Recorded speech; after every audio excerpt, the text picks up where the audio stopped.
O que a crise de um outro vírus, muito mais letal, como o Ebola, na África, pode nos auxiliar a entender a Covid-19? Vamos ver a evolução do tratamento que ocorreu naquele período e como a ciência trouxe soluções que salvaram a vida de milhares de pessoas.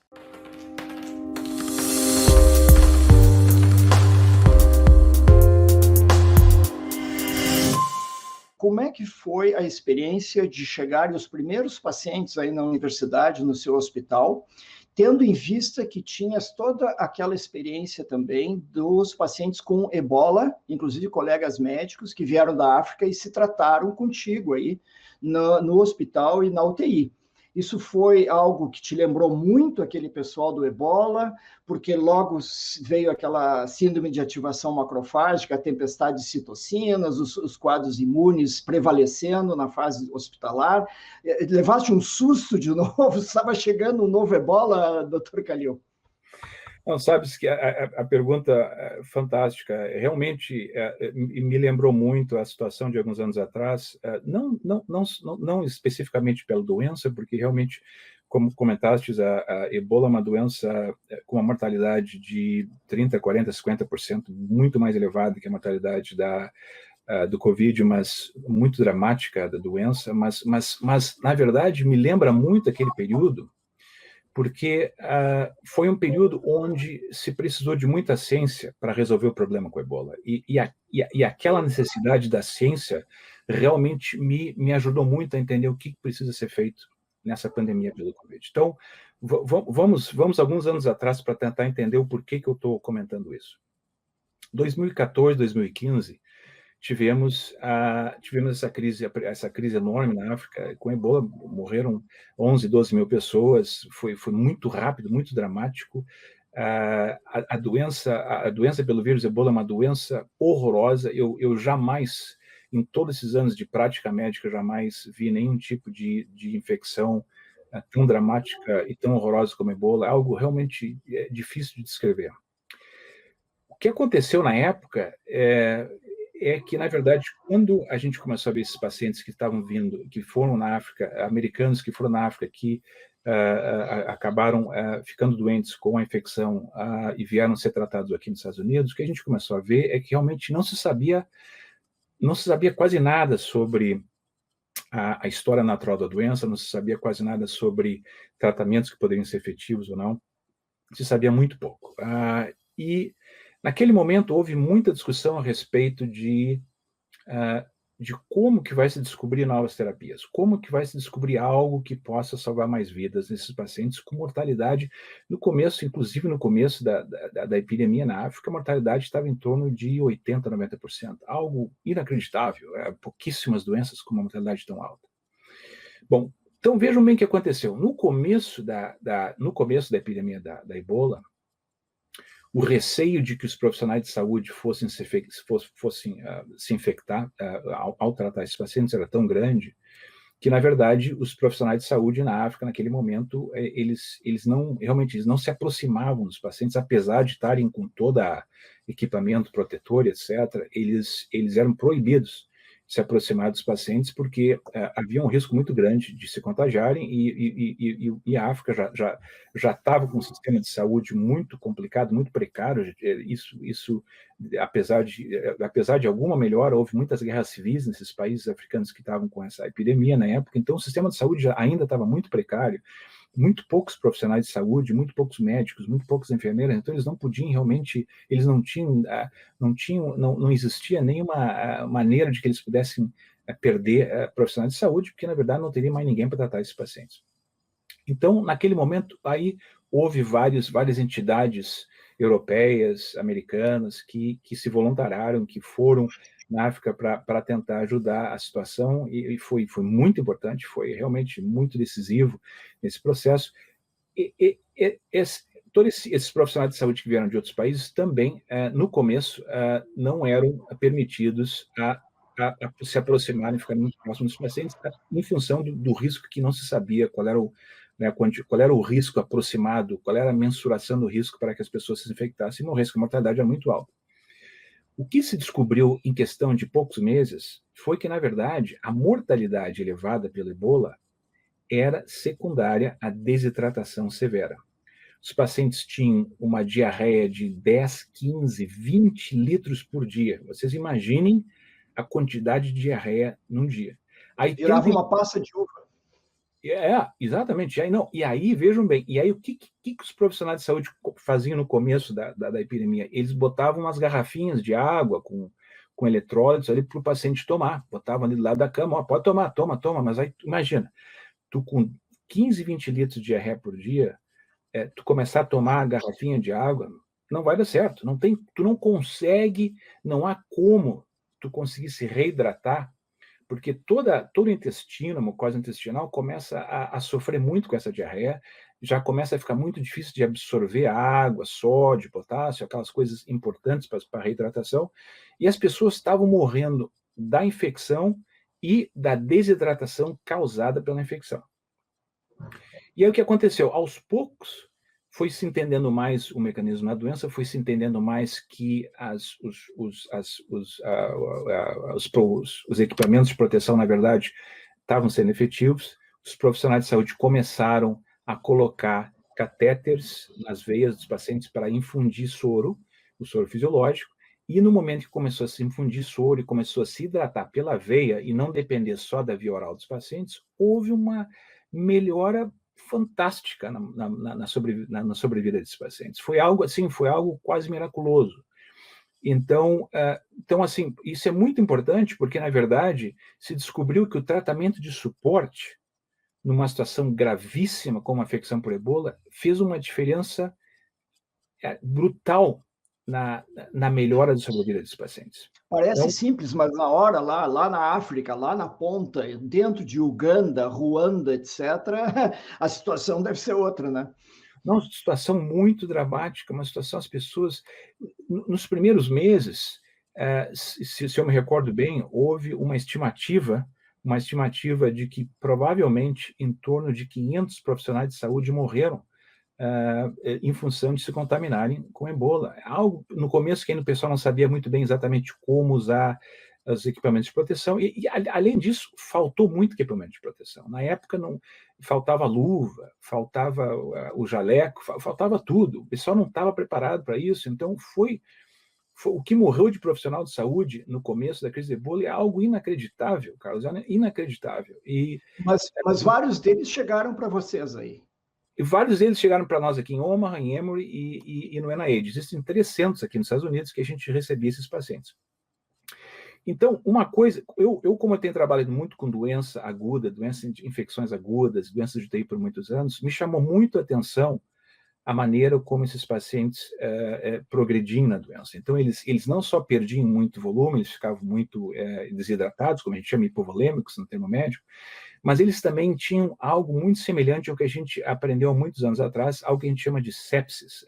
Eles tinham o que a gente chama, os vasos sanguíneos dos pacientes, eles se dilatavam e se abriam de tal maneira que mesmo com a hidratação endovenosa, a gente hidratava e o soro fisiológico entrava nos vasos, a pressão sanguínea aumentava, mas aí a água passava, os vasos sanguíneos estavam muito porosos, então esse soro fisiológico acabava passando e saindo da corrente sanguínea, e aí o paciente começava a ficar de novo hipotenso, começava de novo a ficar mais grave. Então, era uma mistura que a gente chama de choque hipovolêmico com choque distributivo, uma mistura complexa, muito difícil de tratar. Então, naqueles momentos, a gente começou a pensar em quais as terapias que provavelmente poderiam ter mais efeito, que poderiam pelo menos minimizar a progressão da doença. Interessante, naquele momento que a gente começou a discutir as prováveis terapias, já na África, já haviam vários tipos de tratamentos que estavam sendo dados aos pacientes sem nenhum tipo de evidência científica. Para comprimidos usados para outras doenças, e aí nós estamos falando de novo, hidroxicloroquina, cloroquina, foi dada foi o soro, o plasma de convalescência, todas essas coisas que vocês têm visto agora no Covid, Ivermectina, praticamente, sem exagero, quase tudo que tem sido usado nos últimos 12 meses também foi usado na crise da ebola. Mas o que aconteceu naquele momento é que as pessoas continuavam morrendo, apesar de receberem todas essas terapias empíricas. E houve uma frustração muito grande, obviamente, de todos os profissionais de saúde na África, como aqui nos Estados Unidos, em Cátia, o que está acontecendo? Essa situação de ficar dando o que tem na prateleira, o que não está ajudando ninguém. As pessoas continuam morrendo, as pessoas continuam ficando doentes e progredindo na doença.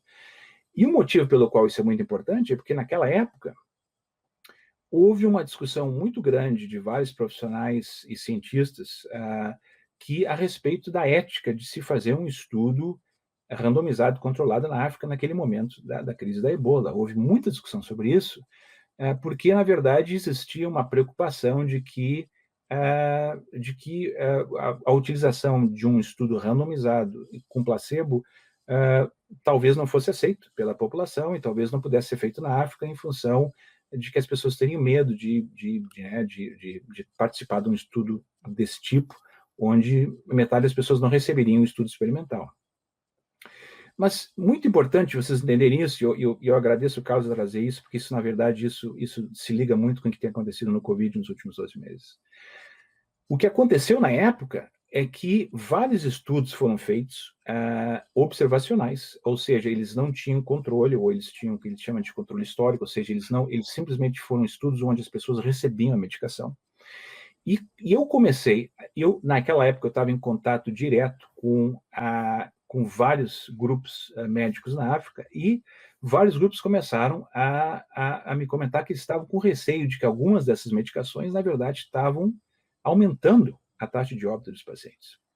Mas eles não tinham prova disso, porque, na verdade, as pessoas estavam simplesmente recebendo, não existia controle, não existia um grupo controle, não existia um grupo de pessoas que não estavam recebendo a medicação.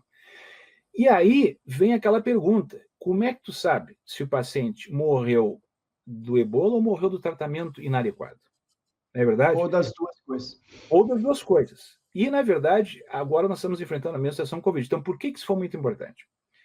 Naquela época, vários estudos desse tipo, que a gente chama de estudos observacionais de intervenção, onde não existiam placebo, não existia controle, não existia randomização, vários estudos foram feitos. E nenhum desses estudos conseguiu concluir que alguma coisa funcionasse contra a ebola. Então, isso foi gravíssimo, porque, na verdade, foram mais de 30 mil pessoas afetadas por isso. Hoje imagina a quantidade de pessoas que têm sequela, uma doença com uma sequela muito grave, crônica também. Muitas pessoas morreram.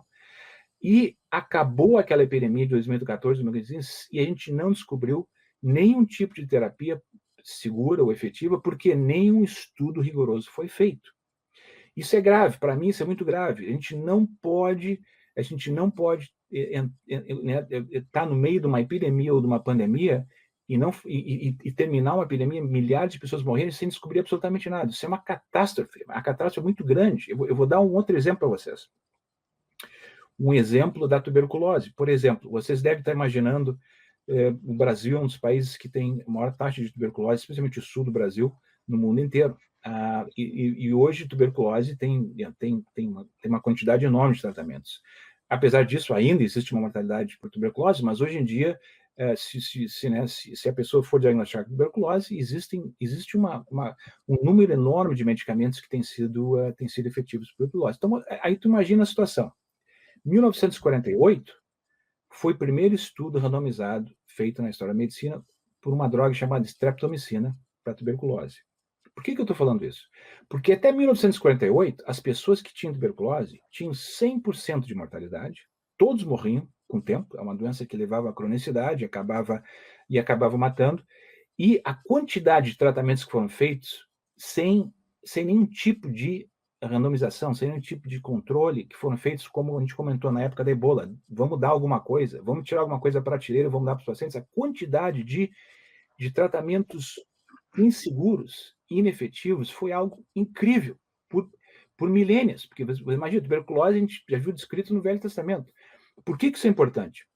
Porque aquele estudo que foi feito descobriu a primeira droga contra a tuberculose, e hoje nós temos mais de uma dúzia de drogas. Por quê? Porque foram estudos randomizados, controlados, a maior parte deles duplos cegos, para descobrir novas terapias para a tuberculose. Aí tu diz assim, por isso que hoje a maior parte das pessoas não morrem de tuberculose. Mas vejam bem, Não é só tuberculose. Por causa daquele estudo, hoje se trata HIV. Por causa daquele estudo, hoje se trata doenças reumatológicas, como na área do Carlos. Por causa daquele estudo, hoje se tem tratamentos contra o câncer, tratamentos contra doenças cardíacas. Essas medicações todas que nós tomamos para doenças cardíacas, para câncer, todas elas são provenientes de estudos rigorosos, randomizados, que vieram depois do tratamento da tuberculose. Então, por que eu estou comentando isso? Porque sem esse rigor da ciência, hoje, todos nós estaríamos morrendo de todos os tipos de câncer, estaríamos morrendo de qualquer doença cardíaca, ia ser uma catástrofe, nós estaríamos vivendo num mundo sem nenhum progresso médico. O progresso médico hoje existe porque se fez a ciência correta, porque se fez a ciência rigorosa. Então, voltando na ebola, Carlos, antes de passar para o próximo, voltando para a ebola, o que aconteceu? Com a ebola, a gente sentou, o nosso grupo, com o pessoal do Instituto Nacional de Saúde, naquela época, sentamos com vários médicos africanos, comitê de ética, e o pessoal envolvido em todo o processo clínico e de pesquisa na África, e chegamos à conclusão que, na verdade, a única maneira de descobrir um tratamento para a ebola seria fazendo um estudo randomizado e controlado. Se fez esse estudo, o estudo descobriu 2 anticorpos monoclonais que basicamente reduziram a mortalidade para mais de 90% nesses pacientes. Algo fantástico, fantástico. Hoje em dia existem 2 tratamentos altamente efetivos para uma doença extremamente letal como a ebola. E esses tratamentos só existem porque se fez um estudo rigoroso, randomizado e controlado, e aí se tu olha para trás, todos os outros estudos que foram feitos nos últimos 10 anos na África, nenhum deles surgiu com nenhuma terapia. Então assim, a ebola vem de encontro ao que nós estamos enfrentando com o Covid. E terceiro surto, se não me engano, desculpe lhe interromper, mas parece que acabam de dizer que o terceiro surto foi dominado, né? Isso foi esse final de semana, provavelmente através da utilização do medicamento que vocês desenvolveram, então, esses monoclonais. Certamente, então assim, se descobriu os tratamentos monoclonais estão sendo altamente efetivos. Outra coisa importante, Carlos, também realmente consegue-se abortar o surto muito rapidamente agora. Outra coisa importante também é que na África, naquele momento, se começou vários estudos com vacinas também de vanguarda, vacinas com vetores, como vocês estão vendo agora com a AstraZeneca, com a Johnson & Johnson. Então, essas vacinas que vocês estão vendo agora pelo Covid, na verdade, foram provenientes da nossa experiência com vacinas para ebola. Então, as vacinas só foram descobertas através de estudos randomizados, controlados com placebo. Então, vejam bem, muito importante, hoje é muito mais fácil de prevenir essas crises de ebola na África, porque as vacinas são altamente efetivas e os tratamentos também são efetivos. Então, venham de encontro ao que nós comentamos no começo. Precisamos de ambos, a prevenção e o tratamento, para a gente conseguir que essas epidemias não cresçam e não se tornem uma pandemia. Precisamos dos dois. E por isso que essa abordagem é tão essencial nesse momento. Carlos?